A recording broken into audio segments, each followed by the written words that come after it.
Hello, and I'm sorry you're stuck at home. I hope you're feeling all right. The things that we did in class this Monday or Tuesday were talk about what seemed to be the most important feature of keeping drinks cold based off of our data for the cold cup test. So remember, we tested the fancy cup and the regular cup, and we found that the fancy cup kept drinks 4 degrees Celsius colder than the regular cup.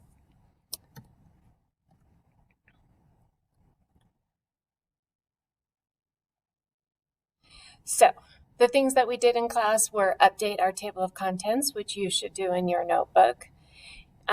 We talked about the different variables with the cup, and we planned our investigation for next week. So in just a couple of days, this slide will be updated, and you can add to your table of contents to make sure that it is accurate. One of the things that we're noticing in the education field is that as students get older and get more advanced, they're asking fewer questions. And asking questions is an important goal in 6th grade science. Researchers have shown that at 4 years old, the average student asks 200 to 300 questions per day.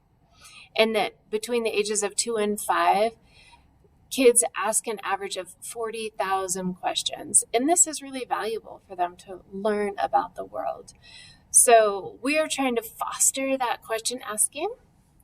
So I'm going to ask you to come up with some questions to help with our driving question board. I would like you to send me an email if you have a chance. At least think about one question you have about our cup systems and how they work to keep drinks cold. So you can look back at your models for the regular cup and the fancy cup. You can look at the models of the related phenomena like coolers, house insulation, etc. And we saw those in the gallery walk. So looking at those things, what questions do you have about how the systems are designed and why they're designed that way? What function do those features have?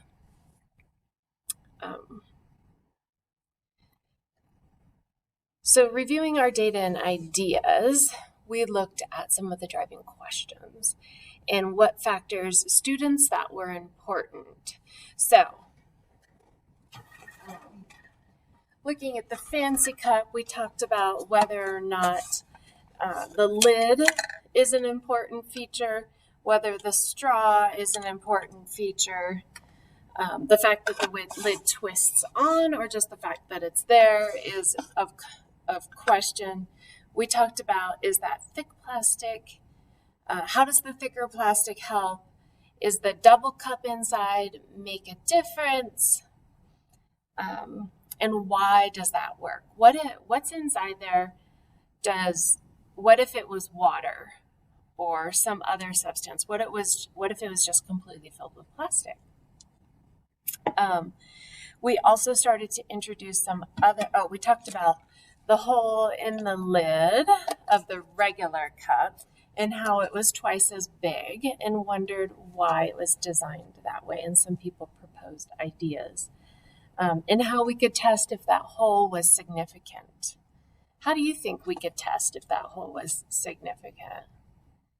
If we had a cup, 2 cups with identical lids, we could potentially cap that extra part of the hole to see if it does make a difference in comparison to our second cup with the hole open as normal.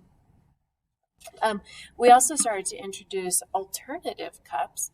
So we have cups made out of metal that have a single wall or a double wall, and they have lids, so we could test them with and without the lid.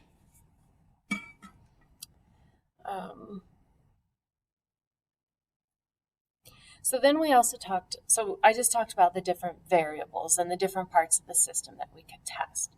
But we also talked about what we need to keep the same to have a fair test and how often we think that we should record our data. Because remember, we're setting up a test for next week where we're going to test a lot of different cups and their features. So keeping it fair, we decided you need to keep the same amount of water, the same initial water temperature, the same environment, so that's the same air temperature and amount of light, and that we wanted to test on the same intervals. And then designing our investigation, we decided that there were 4 important steps. 1, set up the cups. 2, add 350 milliliters of cold water and a thermometer. 3, start the timer and read initial temperature at 1 minute, then record. And then read and record temperature every 5 minutes for 25 minutes. So on page 22 of your notebook, you should set up a page that looks like this, where you label a testing cup system features, fair test, then go back and list those fair test features, set up a data table, and write down our 4-step investigation plan. So that's on page 22 of your notebook.